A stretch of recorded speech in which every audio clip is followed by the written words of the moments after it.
Alright, I wanna take a look at this video because this is crazy. And y'all voted for Trump. I know all the racist people voted for Trump, the white racist people, the percentage of racist people are still out there too. There's probably like your city, your country is probably like 50% racist. But you don't see it until you like piss them off. I was watching a video that was like related to this, but it was like about something else.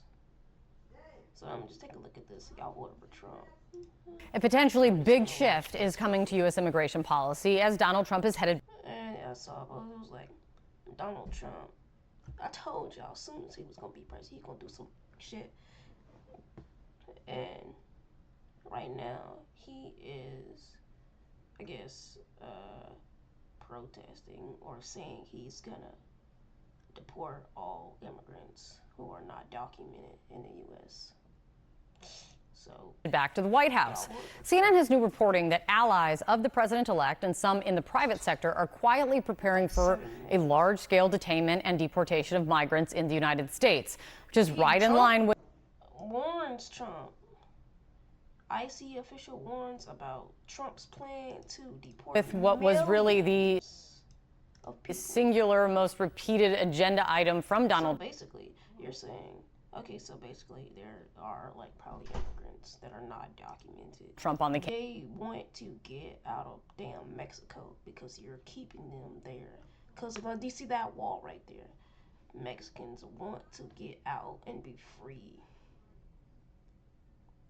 Just like the Constitution, every person should be treated right.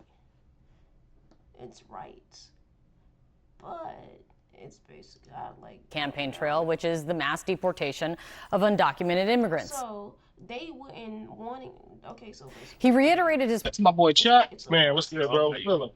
I got Alex right here, man. What's up, man? Man, how's it, man? Yeah. But yeah, Who this clown ass like? green card. Green Oh, card what? visa. It's like a process. So they're like that wall's there that's keeping them in, again, Mexico or whatever. That's the reason why they're not getting documented into the USA.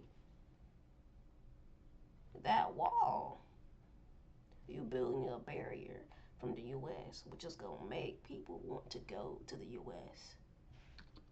Promised minutes into his victory speech early Wednesday morning. We have a country that needs help, and it needs help very badly. We're going to fix our borders. We're going to fix everything about our country. And we made history for a reason tonight. We're going to have to seal up those borders, and we're going to have to let people come into our country. We want people to come back in, but we have to let them come back in, but they have to come in legally. They have to come in legally. Still F Trump. Joining us right now is the former acting director of ICE, John Sandwag. It's good to see you again, John. I want to dig in, beyond the policy headline of mass deportation, really what that could look like now. You and I have talked for years about the border and real solutions and what that could really look like. What do you think a policy of mass deportation does look like and the impact it'll have? Well, Kate, as you know, there's been very little details offered throughout the campaign, right? A lot of talk of mass deportation, a lot of talk of transnational gang members and criminal, individuals committing crimes in the United States, but very little in the way of how they're going to actually accomplish this. So, look, I think the way you got to view this is it's going to be a full assault on the current immigration enforcement system. Under the current legal framework, with the current resources that are allocated to ICE, he can get nowhere near the kind of numbers he's been talking about, 1 million deportations in a year. I think just to put this in perspective, during the biggest years of the Trump administration, ICE deported 267,000 individuals from the United States. So you got to quadruple that. So how do you do that? Well, one is you need more ICE officers. You need to increase the number of arrests. Two is with this administration, they're going to want to build mass detention. Okay, so back to what I was saying. 1 million deportations in a year. I think just to put this in perspective, during the biggest years of the Trump administration, ICE deported 267,000 individuals from the United States. So you got to quadruple that. So how do you do that? Well, one is you need more ICE officers. And people really voted for Trump, and they're an immigrant. So you think Trump is gonna um put gas prices down, put your mortgage a little lower? You think he's gonna put groceries a little lower? No, Trump is not. Trump is not gonna put groceries down a little lower. Trump is gonna raise it up. You think just because you voted for Trump, that's all you voted for Trump. That's all you voted for Trump for, is to put the groceries down. Get your little light bill lower. Get your house. You can get you a house. Hey, how about you can get you a house? Since Trump is president, how about you go get you a house? No, he's not going to bring your mortgage down. Gas prices, no.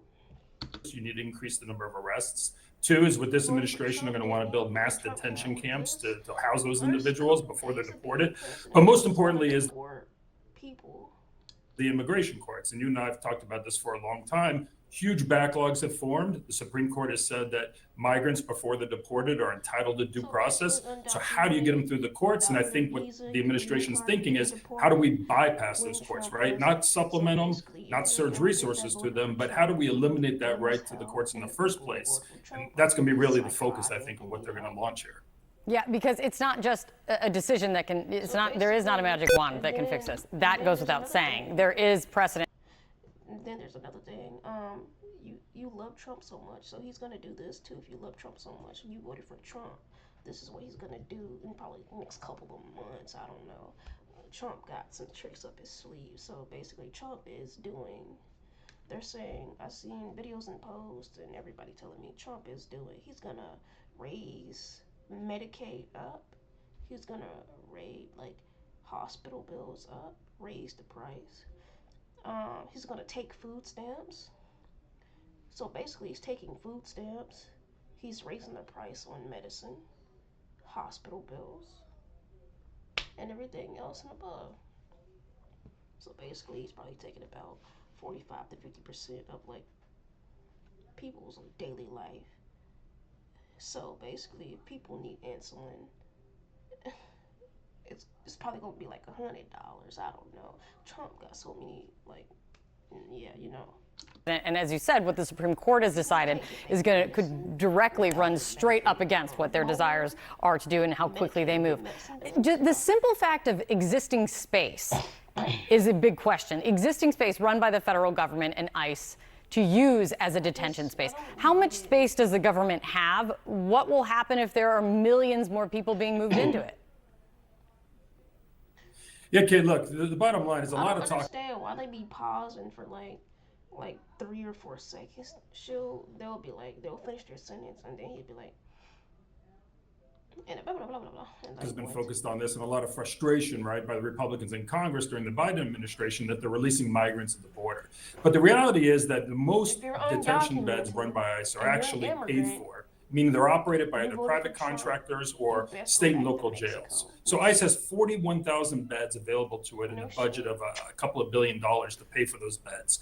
So how do you expand that space? They have limitations on what they can afford and what they can pay for. And I think, again, they're going to need to try to, shift money around. So pull money. The problem when you do that, though, is you're pulling money from something else that's really important. So it might be human trafficking investigations or ICE Homeland Security investigations going after people exploiting children.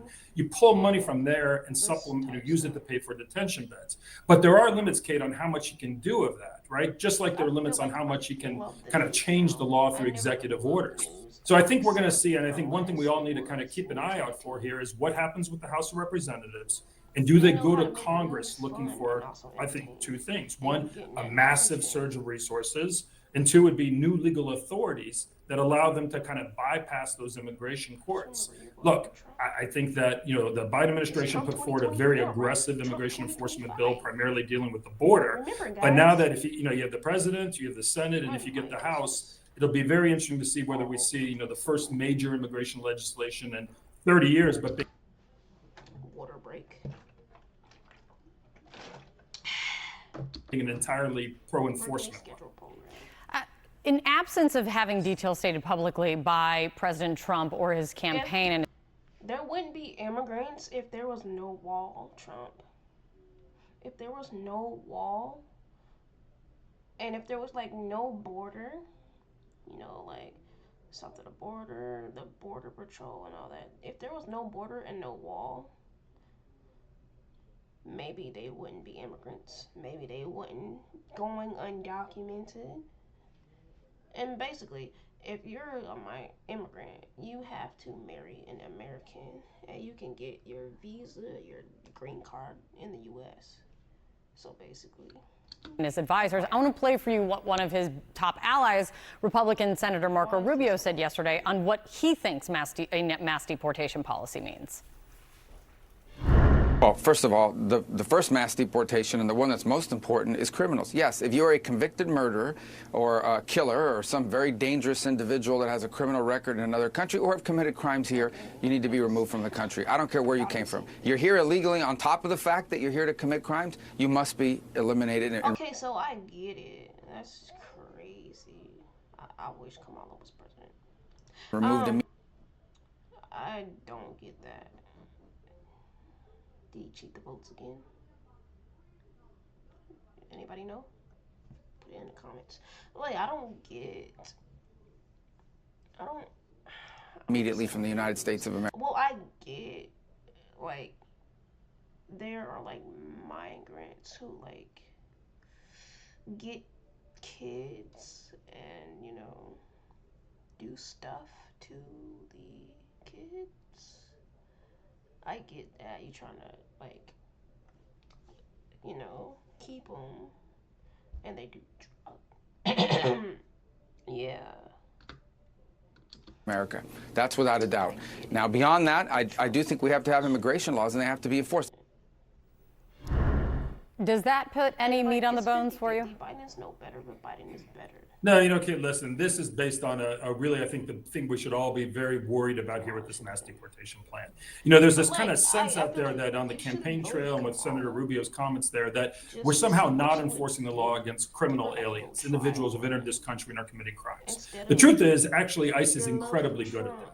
We monitor every state and local jail in the United States. ICE does. It monitors every federal prison. If somebody's booked in there who's undocumented or is currently on a visa but is now deportable because of their crime, they're going to be arrested. They're going to be put into removal proceedings, and they're a top priority. There is no shortage or no failing to get criminal aliens. The problem here is this. When you talk about mass deportation in a million, there are just not a million criminals who are ready to be deported in a given year. You might have a number of people arrested, but they go to prison, and you can't get them until they finish their prison sentence. So what does that mean? Well, what it means, Kate, is, you know, not all immigrants in this country are equal. We have 11 to 12 million immigrants in this country, the vast majority of whom have never committed a crime. According to all the available data, 4.6 million of these people are in mixed status families, meaning a mother, a father, an undocumented mother or father with U.S. citizen children or a U.S. citizen spouse. So when you talk about a million people, you can't get there without getting into that population. And now you're talking about ripping families apart. And so I think we all agree, look, we have to use ICE as a public safety tool and focus on those individuals who are committing crimes in the country. But when you kind of turn it into a numerical game and say we're going to hit 1 million in a year, you're not talking about just criminals. There aren't 1 million criminals to get. You're talking about families, and that's the real concern here. John, it's great to have you on and your perspective. Really appreciate it. That was basically it.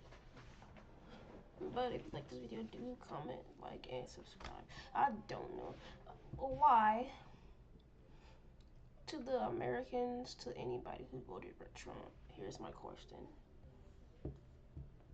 Why?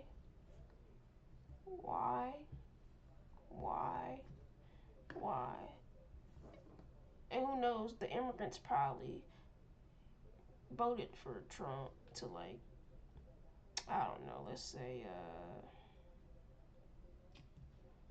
they want to get deported again or something. Yo, if Trump did something bad the first time, you would imagine what he would do the second time. And when you say, fuck around, you find out, you fuck around, you find out. So they fuck around with Trump, they find out, and now this shit comes on.